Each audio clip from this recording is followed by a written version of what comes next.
Thank you so much for joining us today on this video series designed for teachers. We appreciate you taking the time to come and watch these videos and learn along with us. Over the years, we have gleaned a lot of information in the classroom, but also from our home, and we feel like we're going to be sharing some very important things with you today. This video series is put together by Trauma Lens Care. My name is Stacy Gagnon. I am the founder and director of Trauma Lens Care, and I am here with my husband, Darren Gagnon. We have 7 kids, and so we really understand the difficulties of parenting children from what we call hard places. 5 of our children are adopted, and so we live this every day. I started out in the classroom and taught the public school system for over 7 years, and then I moved into nursing where I have been specializing in pediatric mental health. Yeah, and I've started teaching in around 2001, and when I got into the classroom, I think back to those days and I made a lot of mistakes, and I was really thinking as I went along in my career that I would be trained up in how best to work with kids, and I felt like over the years that the training that we received really wasn't adequate for what was happening in the classroom. And I think anybody who teaches nowadays could recognize that society has changed, and a lot of people say kids have changed, and so we see a lot of kids that bring a lot of issues into the classroom that we're not necessarily prepared for when we go through the process to get into teaching. So the purpose of these videos is to share with you years and years of experience and things we've learned so that we can have a better approach to working with kids from hard places and handling their behaviors in the classroom. About 2 years ago, I started writing curriculum and teaching with our jail population. I, over the years, have spent time with hundreds of male and female inmates. And I will be honest, when I first walked in, I remember thinking, wow, I wish they had made better choices. And I had this preconceived idea of what I believed that inmates should be able to do. In my mind, drug use was a choice. Criminality was a choice. All of the things that I saw were happening, I felt was a choice. And having fostered for over 10 years, 12 years at this point, I really felt very personal about working with these inmates and teaching them, in my mind, to make better choices. But what I saw stepping into the jail really profoundly impacted me and helped me to understand that the students that I had when I was teaching 3rd grade and the children that had come through my home in foster care and the people that I worked with as an RN were greatly impacted by things that had happened to them in childhood. And that was when I had read about adverse childhood experiences and their effect on the health across the lifespan. And you might have heard of them as ACEs. Well, when I stepped into the jail, I started giving the ACEs quiz to all of the inmates. So hundreds and hundreds of quizzes to male and female inmates. And we know that when you have an ACEs score above 4, that your life is profoundly impacted or changed or altered by these experiences, from pulmonary disease to a higher risk of cardiovascular disease to a higher chance that you're going to do IV drugs or you're going to be an alcoholic, have asthma, the list goes on. And so I was absolutely blown away when the average score of my male and female inmates was 7. Which, when we get to 7, it's incredible to see the statistics for that. And so I encourage you to look up ACEs if you have not heard of it before. But then I started asking the inmates I worked with, what age did you start using drugs? Because I started thinking, if they had such hard childhoods, at what age did they start or choose to use drugs? And the average age of drug use was 11 and 12. One week I was there, one of the inmates said, Stacy, you need to ask us when we started drinking or using marijuana, because in their mind, that was not a drug. And so I started asking the question to inmates, what age did you start drinking alcohol or using marijuana? And the average age was 8. And so then I started recognizing that the things that had happened to these men and women who once were students in a classroom, the trajectory changed at 8 and 12, and that they were using drugs as a way to medicate an internal pain with external methods. And it made me realize that the foster children through my home and my adopted children and children that we work with that have had hard things happen, their brains have been changed because of early childhood experiences. What we want to do in this, as we worked with these kids in school, and I've still been a school teacher for the last 20 years, working with high school students, mostly middle school students, is, we see them in the classroom and we see behaviors and we see issues from students. And again, going back to how the training that we get as teachers doesn't adequately deal with this issue. And so if we have students in our classrooms today that are in just a few years ending up in prison, well, maybe there's something we can do to help alleviate that. Maybe as a teacher, I might have a role in changing the course of that child's life and keeping them or preventing them from making some of those choices. So I think this video series, that's going to be our goal, is to try to give some knowledge and maybe empower you as a teacher, to encourage you to look at children in a little bit different way, look at their behaviors in a different way, and look at them from this idea that maybe you might be the one person that might keep them from going down that road and ending up in jail. And before we start this, really getting into some of the theory and application, I want to share one quick story with you. I was teaching in the class, and we're gonna put up on the screen what I call the goldfish shark. And I was talking to the inmates about when they're parenting their children or when they're in the world and interacting with other people, that oftentimes we look at children's behaviors or people's behaviors as a shark fin, and it's scary, and we are confronted with something that looks scary and fearful. But if we look below the surface of the behavior, we see what we call the scared goldfish. And so I was teaching this about their children's behaviors and how oftentimes our kids will do something that appears very scary, but underneath is the scared goldfish. And one of the women inmates raised her hand and she said, "I truly wish, Stacy, that when I was in school, that my teachers had known how scared I was every day." She said, "I did horrible, scary, awful things." She goes, "But every day I went to school and every day I came home, I was scared out of my mind. I lived every day in fear." And I think that that's important when we're working with our kids, especially the ones that present as that shark, that truly underneath, anger and rage and all those things are always a cover emotion for fear. There's always an underlying fear.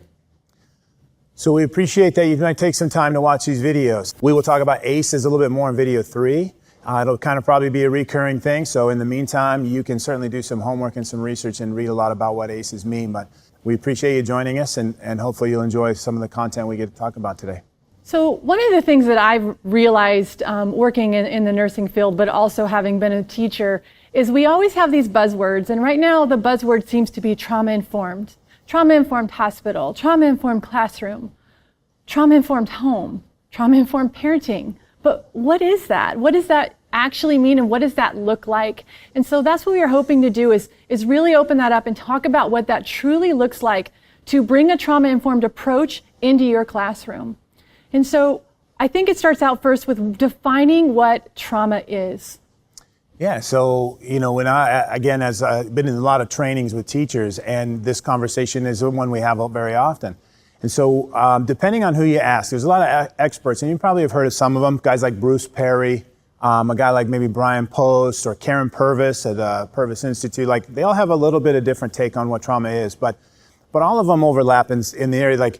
Trauma involves when our stress response is overwhelmed and it's prolonged. And so when something happens that's not short, but it's long, it's prolonged, and we are overwhelmed during that time. And so what happens is it's an event that is above our ability to understand or to cope with, to deal with, so we are completely traumatized at that point.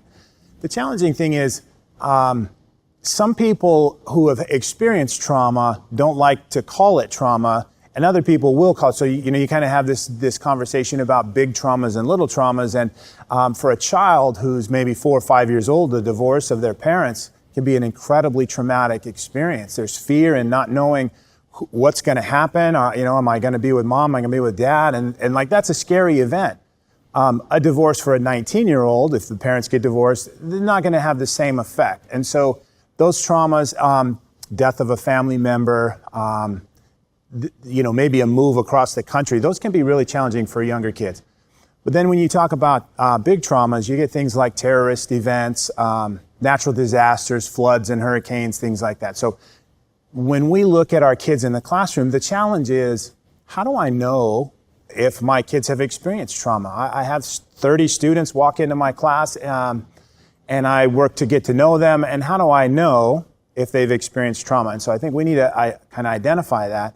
And so this past year, working at the high school, our local high school, I teach science. And so I have a whole bunch of students, about 150 students a day. And so in each class, you start getting to know your students. It does take a little bit of time. You got to have conversations. You got to get to know them a little bit. But right away, you can pick up on some of their behaviors that will help you to understand or see that there may be some issues going on. And so that's what I think we want to talk about next is, okay, my students walk in my room. I don't know which ones have trauma. I don't know how to identify them. And that's a skill I think as teachers we need to work on doing. One of the first ways that you can help to identify trauma is we know statistically that students who have been exposed to trauma or have complex developmental trauma, they end up struggling with reading and with math. They have high absentee rates, and they usually struggle in behaviors at school. And so those three things are ways that we can kind of look at students before they enter our classroom and kind of knowing, okay, this has the potential for a student who is struggling right now. You may also see some issues. When we were a foster family for lots of years, we would see issues with the kids. And it was kind of understood, like any kid who's in foster care or who's been adopted is going to have a history of trauma. There's no doubt. So when we talk ACEs, most students that have been through that foster system or have been adopted are going to be north of 4 ACEs for sure. And so if you know your kid's history a little bit as you get to know them and you recognize that, you can know that they're going to have several ACEs probably, and that's what we would consider trauma.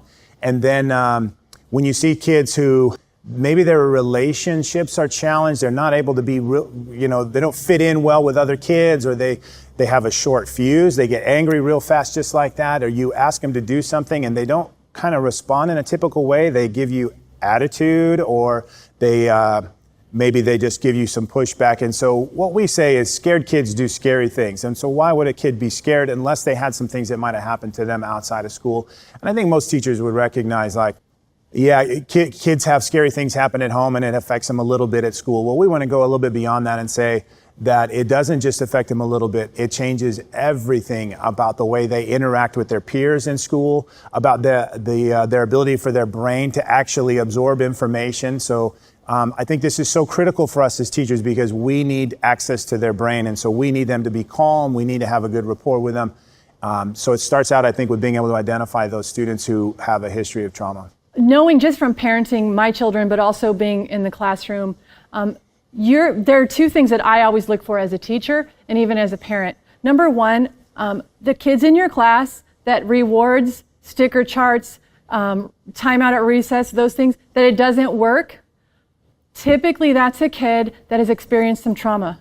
And we're going to get into why that happens. But so think about that. For your students where rewards and consequences are not working, that's probably a kid there's some trauma in the background. The other thing that I look at is that student who at times, they are not working at what we call their chronological age. So an example, I had a 12-year-old foster son in my home, and we were getting ready to get out the door, and all of a sudden, he's lying on the ground, crying and kicking and screaming because he can't tie his shoes.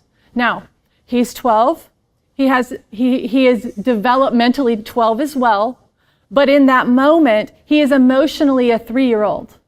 And so this is what is important. When you have students in your classroom who are not acting their chronological age or their developmental age, then you need to be teaching to the emotional age they're at. But that's an indicator of trauma, because what happens is that the brain is reverting back to a survival state. And so when you guys see that in your classroom, that's another indicator for you, oh, that student might have some major trauma in their background. So how do we use this in our classroom? I think that as teachers, we're really good at identifying kids and maybe not calling it trauma, but identifying students that we're struggling with or that are struggling. So now what?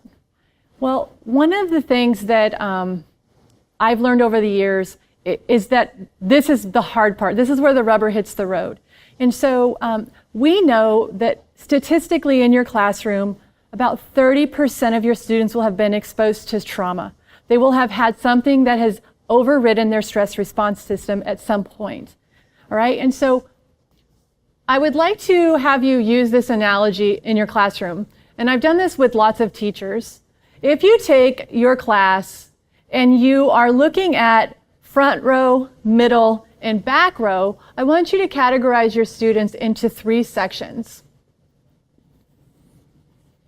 Your front row students would be any of those kids that come in your classroom that are engaging, that are going to tell you about their weekend, that turn their homework in, that raise their hand to answer questions, that you're not having to redirect or regulate all the time. They're your most regulated students. Your middle students, every once in a while you might have to have some correction. They're pretty affable. They're engaging sometimes. Other times they might be having a bad morning. And your middle students are just kind of just that midline, you know. They could go either way. They could have a really rough day or they could have a really great day. Then there's your back row students. And I'm just going to tell you, your back row students are the ones that you honestly feel like you want to avoid. They're grumpy, maybe. They're the ones that are just that pot that's ready to boil. They're the ones that they're tough to really like, and they're tough to teach. These are your students that need you to push in, because we always get, but I have so many kids. How do I meet the needs of them all? Well, you don't. You can't meet the needs of every student, but you can pick 1 or 2 of your back row kids, and you can create a relationship with them that will actually help change the brain and help them connect and engage in the classroom world and start learning. Yeah, I think, my personal experience in the classroom, about 1/3 have experienced some form of trauma. That's statistically what we know. But that doesn't mean that they all have the same response to the trauma, right? So we know that there's a thing called resilience, and a lot of kids go through some hard things, but they come out of those hard things better than others. And so you can take that group of students right there and you can break them up a little bit further. And somewhere around 12% of students are going to have 4 or more ACEs. And those are going to be the ones that are really going to need your attention. Those are the ones that are the hardest to teach, that they probably aren't doing homework. You give them an assignment in class and they don't want to do it. You try to ask them about how they're doing or whatever, and they're cold, they're closed off, their emotional response is really not warm at all. And so I think that most teachers could identify just a couple students in the class that just suck the life out of them during the day, right? That they just take 95% of your energy goes into just these few students. Well, there's a reason for that probably. And so those are the kids we are just encouraging. You identify them early. You set some goals for yourself that I'm going to really work on reaching this kid. And it can take some serious work, and it can not be fun, and it can take a lot of time. What we recognize as teachers is if we can win those kids over, right? If we can get those tough back row kids to change and to soften, then a lot of the middle row kids, those middle row kids are going to follow. There's a lot of those kids are followers. And so if I can help change the trajectory of some of the harder kids, then probably it's going to make a difference for a lot of those middle row kids as well. And I'm going to tell a quick story about how I stumbled upon this in my first year of teaching. As you know, first year teachers, we're all about just surviving the year, I think. And so my first year, I was definitely in that camp, just surviving the year. And I learned one of the most important things that I've ever learned in working with children. We know that 2 things change the brain. When a brain has been changed or altered by trauma, we know that there are 2 things that change the brain, and that's environment and relationship. Well, I stumbled upon both of those things on accident, and I wouldn't recommend how this went down. His name was Alex, and I had already been warned about him prior to the school year starting. I was told that I was getting the hardest kid in this grade level, that he had been kicked out of school so many times, that he had been in fist fights on the playground. He loved dropping the F-bomb, destroying classrooms, all of these things. And so already before the school year started, I was scared. I was honestly scared as a brand new teacher to just lose control of my entire class. And that happened. I was teaching, and every time I turned around, he was flipping me off. He was getting the rest of the class to do things. And so in my new teacher brain, I decided that I was going to remedy this. So I pulled him out of the classroom and I told him, I said, Alex, I'm not sending you to the principal to have you kicked out of school. I'm actually going to take away every recess, every PE, art class, every special that you have, lunch, and then also I'm keeping you after school, and you have to sit in the classroom with me. Now, I, again, would not recommend this, but what happened is that over a span of a week, I spent hours with a student in my classroom, and he started to talk to me. And he started to tell me about the beatings he received every night, and about how he was in charge of his siblings because his parents were gone all the time, and about the drugs in his home, and all of the things that were happening that were so incredibly horrifying. And then he started to change in my classroom, where he listened and he raised his hand and he was engaged. And so being a new teacher, I did what I was supposed to. I reported things to DCS, but I also saw that relationship that was forged changed him and changed me. By the end of the school year, he was tested for gifted education. And I ran into him when he was around 22. He saw me in town and brought his wife and 2 kids up to meet me, his babies, and just said, this was the teacher that believed in me and knew I was smart and told every other teacher I was smart. Now, it wasn't some great and amazing teacher. What happened was I listened to a kid and I saw beyond the shark fin, and I saw the scared goldfish. I saw the kid and the need for a relationship and a friendship and someone, an adult in his corner that says, you are smart and worthy and can do this. That story that Stacy just told you about one of her students, about Alex, is a really great example of how I think as teachers we need to change our point of reference, or change the way we work with students. And we need to change from this perspective of being in the short game, right, of short-term goals, to really looking at long-term goals. I think that as a teacher myself, I have to always battle my own sort of decision-making process, because every day as I do lesson planning and as I'm trying to prepare for my days and with my students, it's easy to get bogged down into learner outcomes and state objectives and standardized testing and all those things that we have to deal with as teachers. But I have to sometimes stop doing that and just recognize that I need to see what my kids need from me. And what my kids need from me is not necessarily meeting some learner outcome that I know that, my boss is going to come in and evaluate me on and see, did your kids meet this standard or whatever.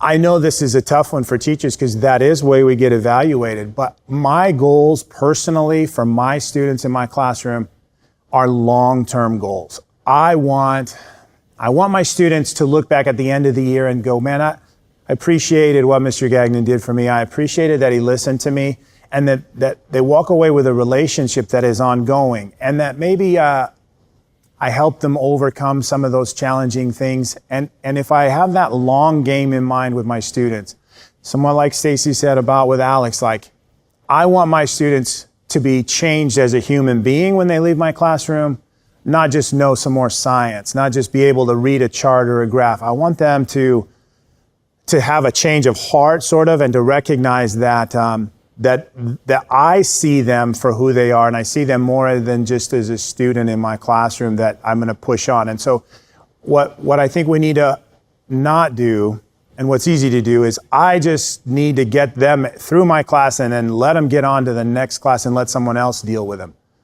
I would encourage you to take a deep breath when you get that feeling and say, no, I'm not going to do that. I'm not going to sacrifice long-term gain for short-term gain. And so I would just encourage you, stay in that long-term gain. We want the students to become well-adjusted members of society. We want them to become good parents, and we don't want them headed down that path to becoming an inmate. So I think teachers, you guys play a vital role in that. We are on the front line, so to speak, of helping kids become healthy adults that can become good fathers and mothers and have good families and not end up as inmates that Stacy's had to work with.